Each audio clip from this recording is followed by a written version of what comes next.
Hello, all greetings. This is Gilles Mention. I thought I'd come and say hello. I'm going to pull a few cards to see for this new moon in Scorpio. For Scorpio, is a very transformational. It's a very powerful water sign, and so it will affect many things. This new moon is the Wesak moon. Is the return of the Buddha. So we want to allow the still point to connect with that still point, the 0 point, the nowness of the eternal now within ourselves, and to allow this all the memories to come back and integrate all the energies to integrate within ourselves as we move towards this 0 point, this point of stillness. For it will be a very powerful moon. There is a great deal of change that is on the way. I'm going to pull a few cards to see and see if they will resonate with you. I'm going to pull 10 cards. Some of the cards that we had in the French reading, others that are new and different. But in a sense, the beginning and the outcome will be quite the same. The situation is nothing short of the sun. The sun is love, the sun is money, the sun is abundance, it's health, it's joy, it's fun, it's everything that we ever dreamed of. There is no reason to hesitate in relationship to what is the situation, what is given. What comes around the situation is disappointment. We had certain expectation that things would happen in a certain timing. They didn't happen in any timing. So now we're surrendering to the now. We accept whatever that is here, that is present. And we're essentially, the disappointment is about the art. It's about this purification, this temperance cycle, being able to blend our positive and negative energy. We're still having this, the process has not been completed, but it's more.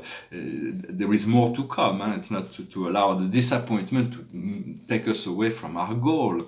And so what we've learned is trust. We've learned trust, the trust that we can jump out, we can leap. So that's what we've learned from the disappointment, and we can prevent the disappointment by understanding there's just delays. Yeah, it's a kind of setback. It is just maybe some delays, but it doesn't mean that things will not unfold and happen. We have to be patient within the process. Once we understand that, we find enlightenment. We put our hand into the light. We are able to bridge all those realities and to become aware, to become conscious. So, because it's very limited to live in only one physical reality where we have to deal with only one life. As we emerge into the fifth, sixth dimension, we are able to become aware of many incarnations that are happening simultaneously, and we can follow all those timelines beyond any illusions. So once we put our hand into the light, we have to discover the aspect we have to work on is to be logical, to have both the intuitive and the practical, to be blended within that, and to follow this path that makes sense. What we see before us that will unfold is the child of wand. It is the seeker. So we continue to seek and we'll find. In the subconscious, the distant past, we have dullness. It is the power of the stones, is to be still. The stones are very still. They have a very long life. They're not very exciting from our perspective, but stones are singing, they are communicating, but they hold this stillness. And so it's okay although our past was dull, it's okay, the future will be a lot more exciting. Right now, the situation is fear. We are being able to confront our fear. Fear is a gone concept. It's something that we alleviate. The first thing is to remove the fear. Once we remove the fear, we are free to love, free to live.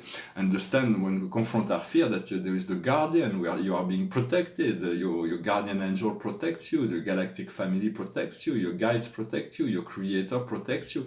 It is not by facing fear, it will not attract danger, it will just alleviate those fears. For there is certain fear that are here to protect the physical body when we lived in survival, but now it's no longer something that we need to cultivate within ourselves. So move into this guardian, elevate yourself above the emotion.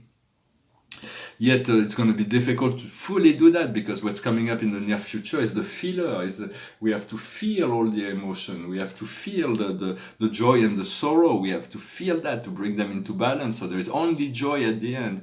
But in the meantime, whatever comes up needs to end. We need to allow all the experiences that come through us, all those emotions, to see what's behind the emotion, to see what's the message that the emotion holds, then move back into the state of harmony. Do not hold on to the emotion. The emotion do not belong to us, but they're here to be felt.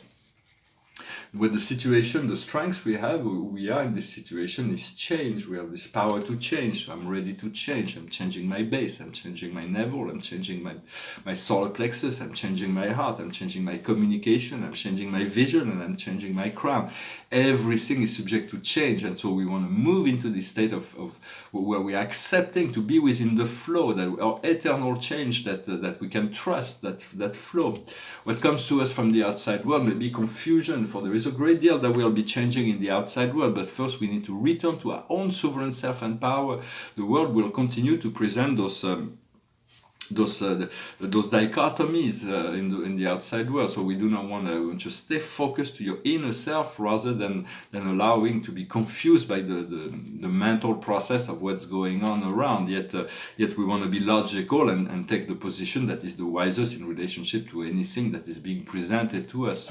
So we seek your inner guidance, and once the confusion, we confront the confusion, and we move creativity, and confusion will create will help us create, will help us is the confusion, because if confusion that with creativity will allow emergence of new invention, new thoughts, new ideas, and there we'll find the success, outer success, material success, social success. We'll be able to travel in the stars. There is all kinds of things. It is the chariot here. It is the god Apollo, who's a good friend, who's a guide, is the Lord of Light, is also the Lord, the god of the arts. And so it is a very powerful force.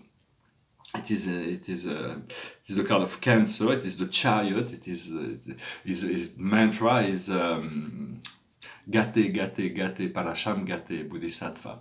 Gate, Gate, Gate, Parasham Gate, Bodhisattva. Gate, Gate, Gate, Parasham Gate, Bodhisattva.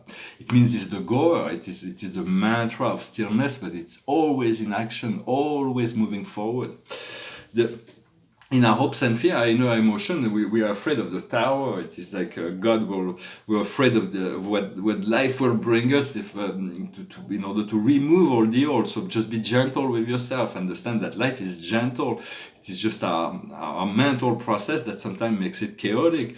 And then from there, on the emotional level, we'll find purity. Purity, as we continue to purify ourselves, we leave more space within ourselves for clarity. And the area that we need to work on in terms of purity is our intuition. It is the priestess. So it is the area to follow the intuition. And the outcome will be nothing short of the emperor. The emperor, it's Alexander the Great and Aristotle behind, and it's the Aries also. But it's a powerful force forward. We're going to become sovereign of ourselves. We're going to be able to handle, to be the master of our own reality, to dominate all planes that are within ourselves in order to administer all those riches, all the energies of the kingdom, the inner kingdom of God, and this will manifest outside as well. For it talks about great success, and those two cards, the situation and the outcome, will be the sun and the emperor. So do not let yourself be distracted by the chaos around. Stay focused on your dreams, stay focused on your highest vision for yourself, and ask your soul and your spirit to make it even better, and to align yourself. Then you align yourself, and you're ready to receive it into your life, and let it ask for it to be coming in a gracious and easy way. I hope this message was resonating with you. I thank you for liking, sharing, subscribing, commenting.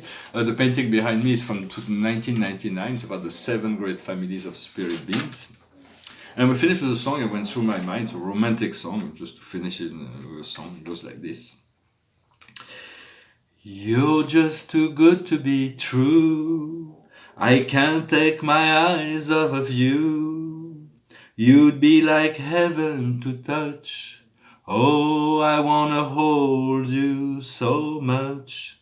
As long as love has arrived, and I thank God I'm alive. You're just too good to be true. I can't take my eyes off of you. Pardon the way that I stare. There's nothing else to compare. The sight of you leaves me weak. There are no words left to speak. But if you feel like I feel, please let me know that it's real. You're just too good to be true. I can't take my eyes off of you. I love you, baby, and if it's quite alright, I need you, baby, to warm my lonely night. I love you, baby, trust in me when I say, whoa, pretty baby, don't bring me down, I pray, oh pretty baby, now that I found you, stay and let me love you, love you. You're just too good to be true.